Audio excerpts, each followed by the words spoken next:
Turistički potencijali Vojvodine predstavljeni su na 42. sajmu turizma koji je otvoren u Beogradu pod sloganom Put pod noge.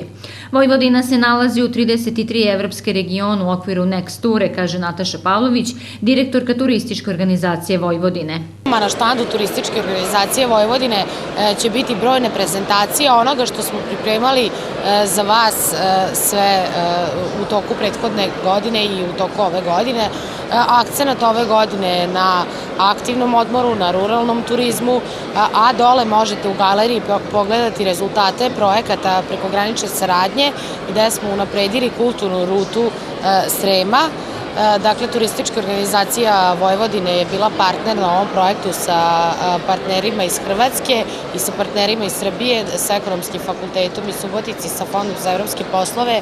Napravili smo digitalnu kulturnu ponudu Srema i pripremili ga za turiste koje prate savremene trendove. Fruška Gora nacionalni park, koji je najstariji nacionalni park u Srbiji, ove godine slavi 60 godina svog postojanja, a kada pričamo o održivom razvoju turizma, i tu imam da se pohvalim, dakle 2017. godine Vojvodina je učlanjena u održive i konkurentne evropske regione.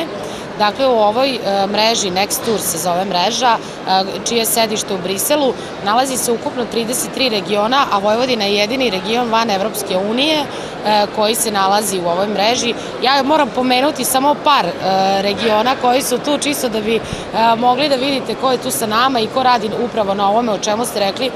Kod nas ima puno specijalnih rezervata prirode, Nacionalni park Fruška Gora, zatim najstariji u Srbiji, zatim puno specijalnih rezervata prirode i uslova za kreiranje ovih autentičnih ruta u ekološki zdravoj sredini.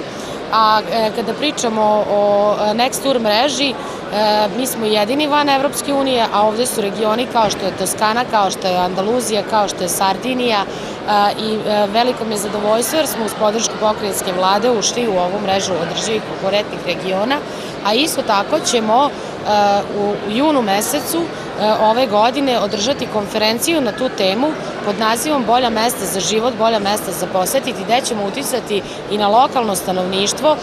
Dakle, sva ova 32 regiona koja su još učlanjena će moći da dođu i da se upoznaju sa ponudom Vojvodine, a mi ćemo se potruditi da im pokažemo ono najbolje što imamo. Pokrajinska vlada ulaže velika sredstva u turizam, ističe Nataša Pavlović i kaže da će ove godine biti organizovani Dani Vojvodine. Osim na sajmovima pravimo posebne događaje kako bi Dane Vojvodine, kako bi u direktnom kontaktu sa publikom pokazali ono što imamo najbolje da ponudimo.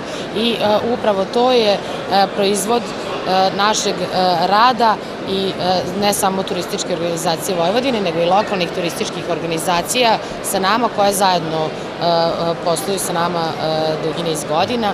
Isto tako moram da kažem da je došlo do pomeranja kada su turisti u pitanju, bar pričamo sada o zvaničnoj statistici, i moram da kažem da je prethodna godina, 2019. godina, došlo do toga da je veći broj stranih turista boravio u Vojvodini nego domaćih turista, ali svakako tu smo svi zajedno i tu smo i na Beogradskom sajmu da pokažemo da je domaći turista nama isto jednako važan. To radimo i putem brojnih promotivnih tura.